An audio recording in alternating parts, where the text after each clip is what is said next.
I came home early that day. I wasn't planning to, but work had been slow, and my boss told us to take the rest of the afternoon off. It was a small thing, a random coincidence, but looking back, it feels like the universe wanted me to see, like it was done playing with me, watching me be a fool. I pulled into the driveway and noticed something immediately. Sarah's car was there. That didn't make sense. She told me she had a late meeting with some big client she was trying to land. She made a whole show of how important it was, how she needed me to grab dinner on my way home because she wouldn't be back until after 8. It was barely 5. My stomach twisted. Maybe she'd come home sick, maybe the meeting was cancelled.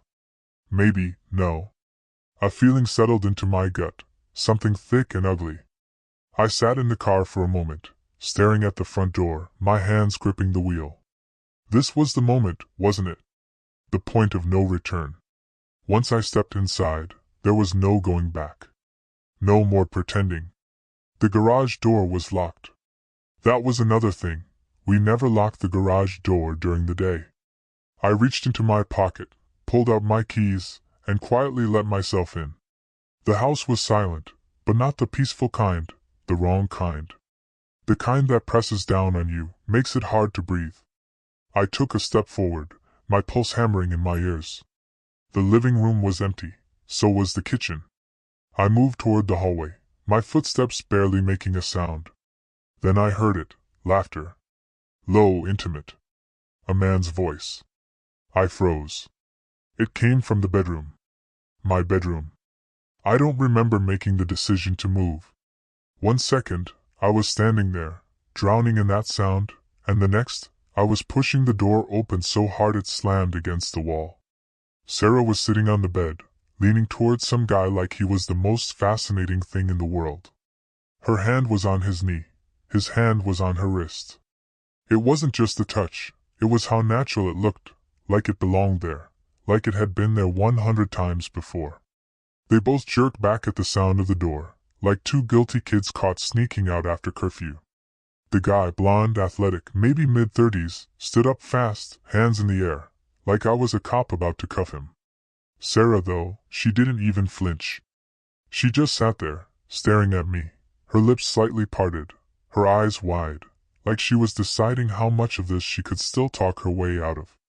I didn't say anything at first. I couldn't. My brain was still catching up, still trying to process the sight in front of me, the bed we shared, the man in my house, my wife sitting so close to him it made my skin crawl. Then I found my voice.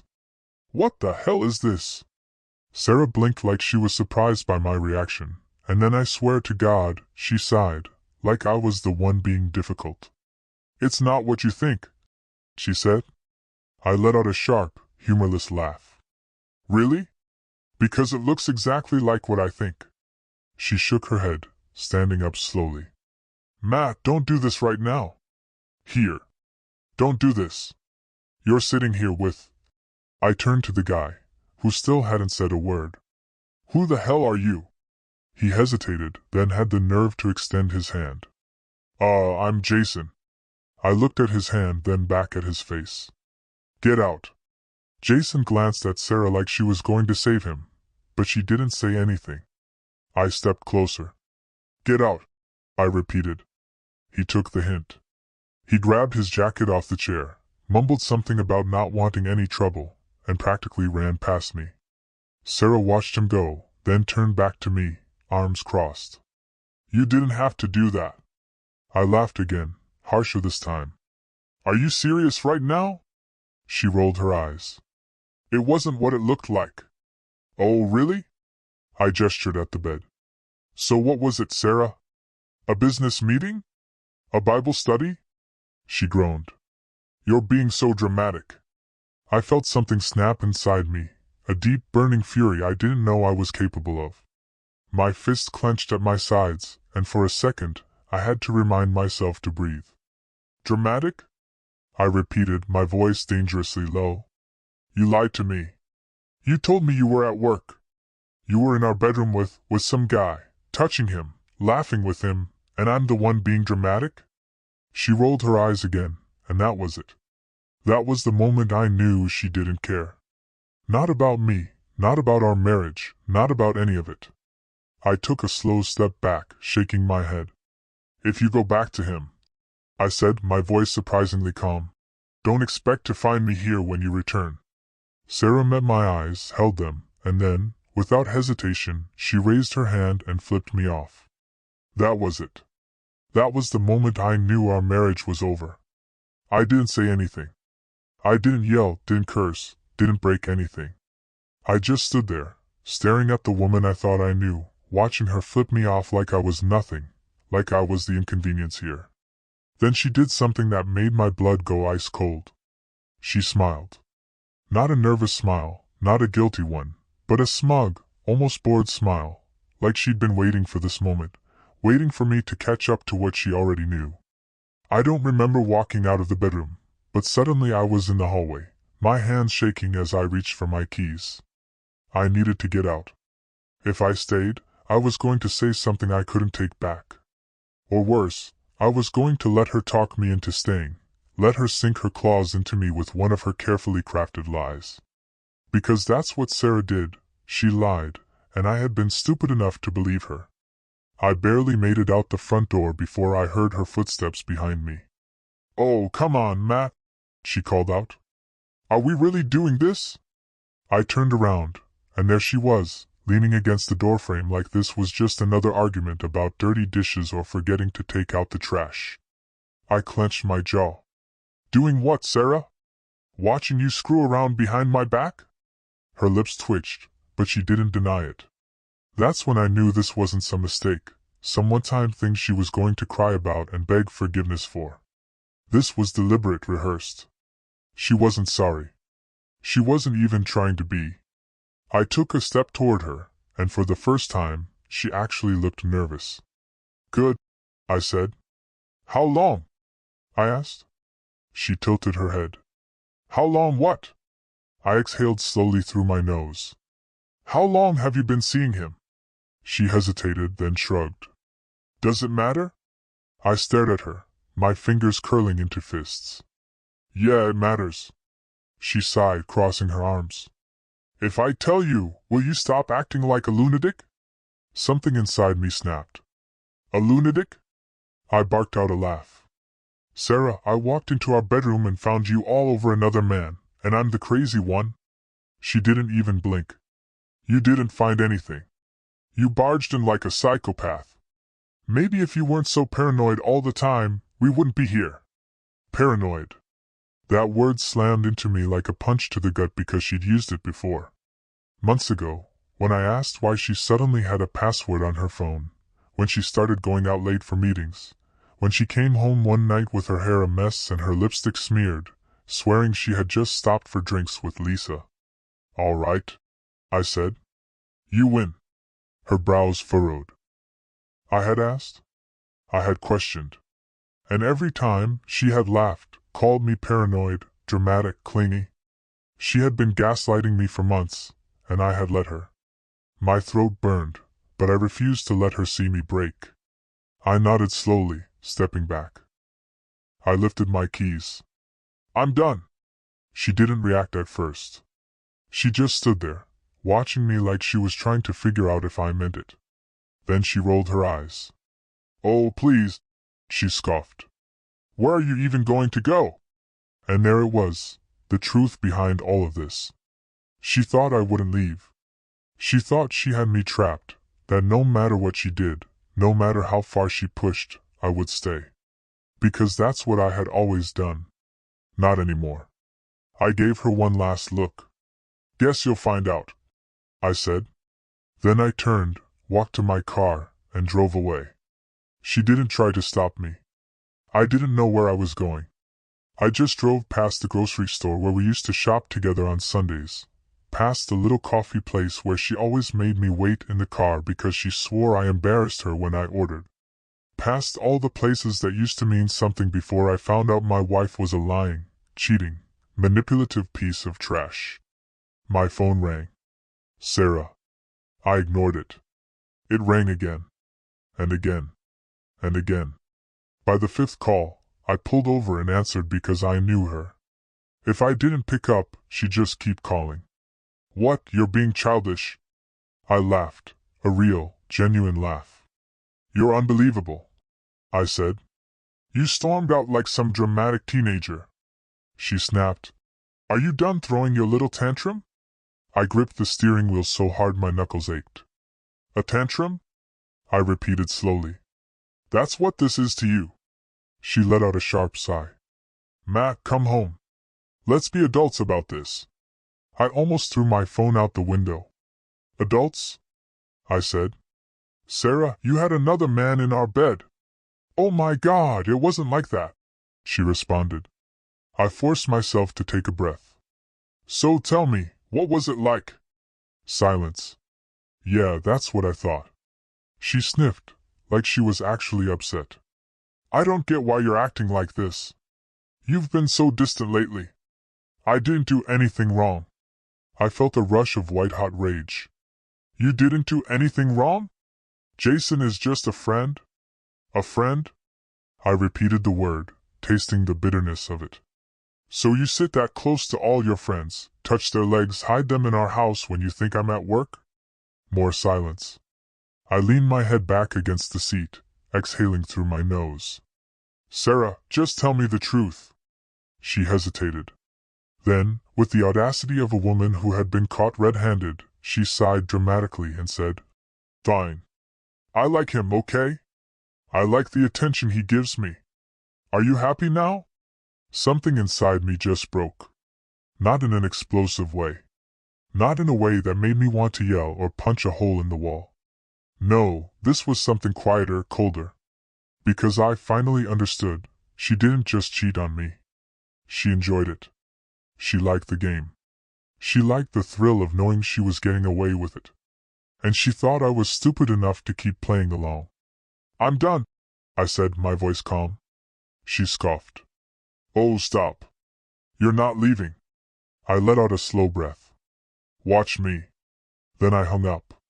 I sat in the car for a long time, staring at the phone in my hand. My own reflection barely visible in the dark screen. She really thought I wouldn't leave.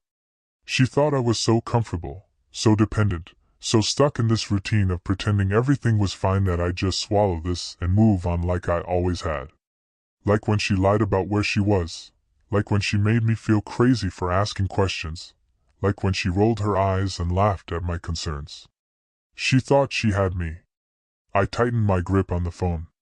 Before I could stop myself, I pulled up our text messages. My fingers hovered over the screen for a moment before I started typing. I'll be by tomorrow to pack my things. It took her less than 10 seconds to respond. Sarah, are you serious? I didn't answer. Sarah, Matt, you're overreacting. Sarah, I told you it wasn't even like that. Sarah, you're going to throw away our whole marriage over one mistake? I stared at the word. Mistake. Like it was something she had accidentally done. Like she had just tripped and landed in some other guy's arms. No, I typed back. It wasn't one mistake. It was a choice. Over and over again. She was typing. Then she stopped. Then she started again. Sarah, you're making a big deal out of nothing. Nothing. I let out a sharp, bitter laugh. My life, my trust, my marriage, all reduced to nothing in a matter of seconds. I turned off my phone and threw it into the passenger seat. If I read one more word, I'd drive back there just to see the look on her face when I told her exactly what I thought of her. But I didn't want to give her the satisfaction. I started the car and drove. I didn't know where I was going, but I knew one thing. I was never going back. I ended up at a cheap motel on the other side of town. The kind of place where the front desk guy barely looked up when I walked in. The neon vacancy sign buzzed overhead as I paid for a room in cash, ignoring the way my hands still shook. I didn't bring anything with me. No change of clothes, no toothbrush, nothing. Because I hadn't planned on leaving. Because a part of me still thought she would have at least tried to stop me. But she hadn't. I unlocked the door and stepped inside, greeted by the stale smell of cigarette smoke and cleaning products. The bedspread was a hideous shade of green. The carpet had mystery stains, and the bathroom door didn't quite close all the way.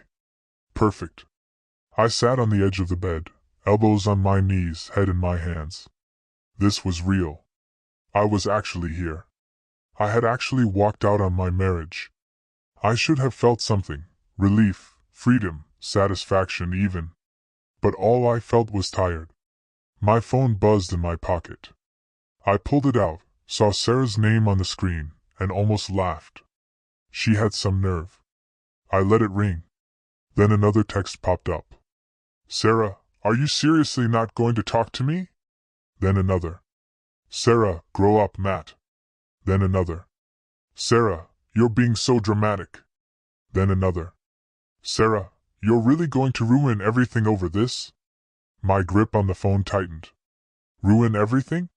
She had ruined everything the second she decided I wasn't enough for her.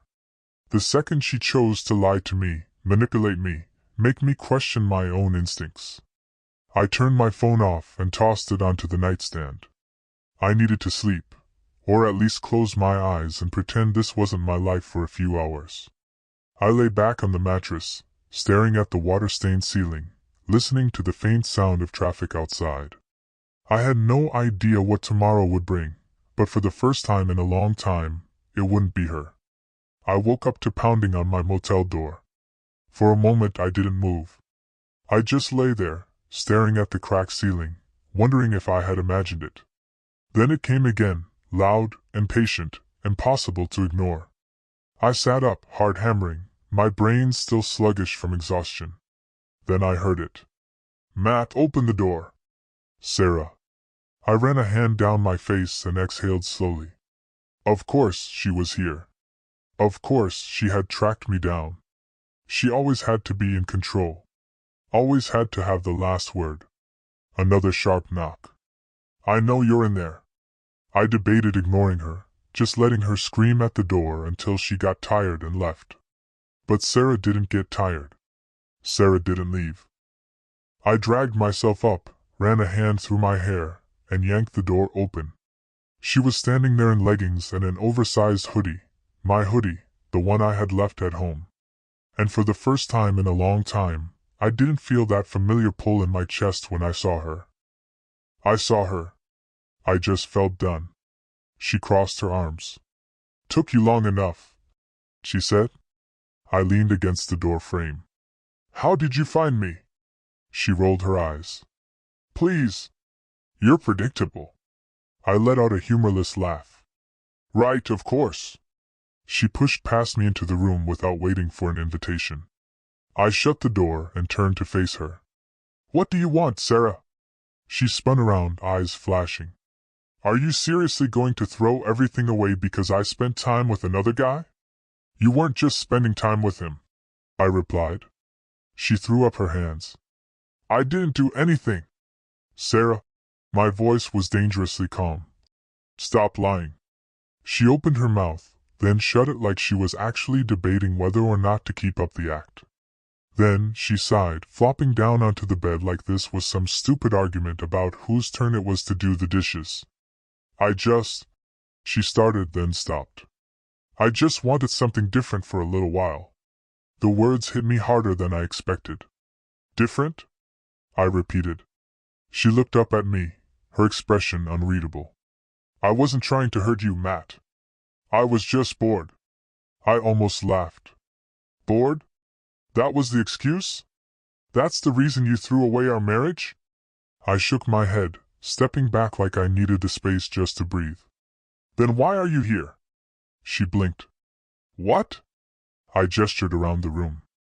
You got what you wanted. You had your fun, right? You made your choice, so why are you here? She stared at me like she couldn't believe I was actually asking. Then she scoffed, shaking her head. Because you're my husband. I let out a slow, bitter breath. Not anymore. Something flickered in her expression, shock maybe, like she hadn't actually considered the possibility that I meant it. Then, just as quickly, her face hardened. You're making a mistake, she said. I met her gaze steady. No. I made a mistake when I trusted you. Silence. For the first time since she walked in, Sarah had nothing to say. And for the first time in a long time, I felt free. Sarah stared at me, eyes narrowed, like she was trying to figure out if I was bluffing, like she still thought she could twist this around, make me second-guess myself the way she had so many times before. But I wasn't the same person I was yesterday. She finally let out a sharp breath, rolling her eyes. So that's it? You're just going to walk away? I almost laughed. Walk away? Like I was the one who threw everything in the trash. Like I was the one who checked out of our marriage while she was off getting her ego stroked by some guy named Jason. I leaned against the cheap motel dresser, crossing my arms. You already walked away, Sarah. I'm just catching up. That wiped the smug look off her face. For a second, I thought she might actually apologize, might finally own up to what she did. But then she did what Sarah always did. She got angry. She stood up fast, shoving past me like I was the problem. You are so dramatic, she spat. I exhaled through my nose. Right, of course. I'm the dramatic one. She spun around. You're acting like I murdered someone, Matt. I like someone. That's not a crime. I clenched my jaw. You lied to me. You let me believe I was crazy for months. You. I stopped myself, shaking my head. You don't get to stand here and act like you're the victim. Her lips parted, like she wanted to argue, but for once, she didn't have a comeback. I took a slow step forward. You want to know why I'm really done, Sarah? She crossed her arms, but she looked uneasy now. Enlighten me. I didn't blink. Because you didn't even try to lie when I caught you. Her face twisted. What the hell is that supposed to mean? It means, I said, my voice steady. You were waiting for me to find out, weren't you? She didn't answer. You wanted this fight. I continued, watching her closely. You didn't respect me enough to hide it. You didn't care enough to try and fix it. You wanted the easy way out. Sarah let out a sharp, humorless laugh. You really think I did this on purpose? I tilted my head. Didn't you? Her jaw clenched, and for the first time, she looked nervous. Not because she felt guilty, but because she knew I was right. I let out a slow breath. I'm done talking. She blinked, like she hadn't actually considered that this conversation would end. She stepped closer. Matt? No, I said. She flinched at the finality in my voice. I grabbed my keys off the nightstand and turned toward the door. You can see yourself out. She was still standing there when I walked away. I didn't look back. Not when I stepped out of the motel room. Not when I heard her sharp intake of breath like she was going to call after me. Not even when I got in my car and pulled out of the parking lot. I wanted to look back. Some sick, pathetic part of me still wanted her to chase after me, to beg, to do something that would prove she actually gave a damn. But she didn't. And that told me everything I needed to know. I drove without thinking, letting the road stretch out in front of me like some kind of escape route I hadn't known I needed. I should have been angry. I was angry. But underneath all of that was something worse, emptiness. I had spent years building a life with Sarah, a future, a home, and now, just like that, it was gone. Or maybe I realized it had never been real to begin with. I pulled into a gas station on the outskirts of town, not because I needed gas, but because I needed air. I parked, resting my forehead against the steering wheel, trying to process the fact that my life had just completely imploded. Then my phone buzzed. I stared at it for a long moment before picking it up. I half expected it to be Sarah, ready to hurl more insults, or maybe to throw out some weak attempt at an apology. But it wasn't her. It was Lisa, Sarah's best friend. I frowned, my pulse kicking up. Lisa and I weren't exactly close, but we had known each other for years, and she had never texted me directly until now. I hesitated before opening the message. Lisa, hey, I know this is random, but I need to tell you something. Call me when you can. I stared at the screen, my heart pounding. What the hell did Lisa have to do with any of this? I hit call before I could second-guess myself. The phone rang twice before she picked up. Matt, she said, her voice low, almost cautious. Yeah? I asked, my voice tight. A beat of silence. I didn't know if I should say anything, but you deserve to know the whole truth. The whole truth? A cold weight settled in my chest. Lisa, what are you talking about? I gripped the steering wheel, my knuckles white. Another pause, then Lisa's voice, careful but firm. She's been doing this for years, Matt. Jason isn't the first. The world around me blurred, my vision tunneling. I had known Sarah was lying. I had known she had no respect for me, but I hadn't realized just how deep the betrayal went. I swallowed hard. How many? Lisa hesitated. More than I can count. I closed my eyes. Sarah had never loved me. She had used me, and I had spent years letting her. My body felt disconnected from my mind, like I was floating outside myself, watching this all happen to someone else. More than I can count.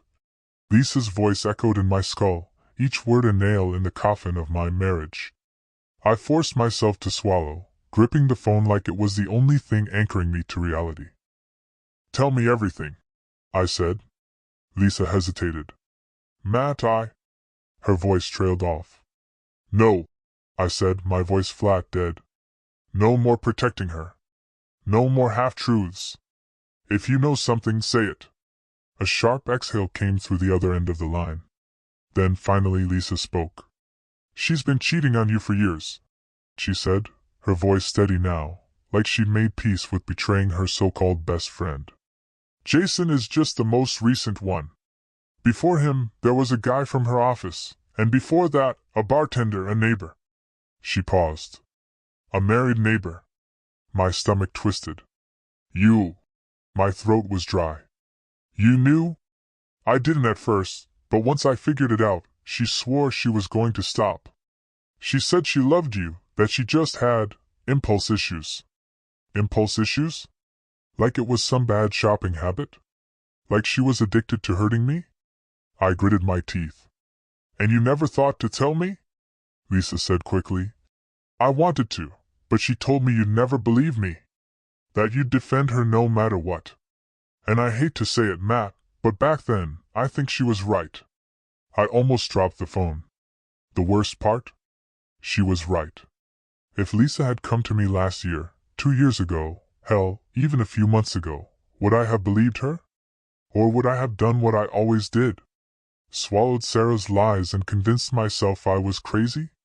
I exhaled slowly, rubbing a hand down my face. Why tell me now? Lisa hesitated, then spoke softer. Because I saw your texts. I felt the way you were done, and I guess I wanted you to know there's nothing left to fight for. I stared at the dashboard, my pulse pounding in my ears. Nothing left to fight for. She was right. Sarah wasn't a mistake maker. She wasn't someone who had slipped up and found herself in a bad situation. She was a serial liar, a manipulator. And I had wasted years of my life on her. I cleared my throat. Thanks, Lisa. She paused. For what? For telling me the truth, even if it's too late. She sighed. It's not too late, Matt. You still have the rest of your life. The rest of my life without Sarah. For the first time, that thought didn't feel like a loss. It felt like freedom. I sat in my car long after the call ended, gripping the steering wheel so tightly my fingers ached. My chest felt hollow, like my body hadn't caught up to the reality of what I had just learned. More than I can count. It was like I had spent years building a house only to realize the foundation had been rotting from the very beginning. There was nothing to fix. Nothing to salvage. Only rubble. But rubble was better than a lie. I took a deep breath, turned my phone back on, and scrolled through Sarah's texts. The ones from last night, the ones from this morning, the ones she'd sent while I was on the phone with Lisa. Sarah, you're making a mistake. Sarah, we need to talk. Sarah, Matt, I love you. Don't throw this away over one stupid thing. Sarah, come home. We can work through this. I almost laughed. She still thought she had control. Still thought she could wrap this up in a neat little package, say the right words, and make me crawl back. She thought she could win. But there was nothing left to win. I typed out my response carefully, making sure every word was exactly what I wanted to say. Me, I know everything. 3 little words, but they carried the weight of years. I hit send. It didn't take long for the typing bubble to appear. Then it disappeared. Then it came back. Sarah, what does that mean? Me, it means I know about the others. Not just Jason. All of them. She took longer this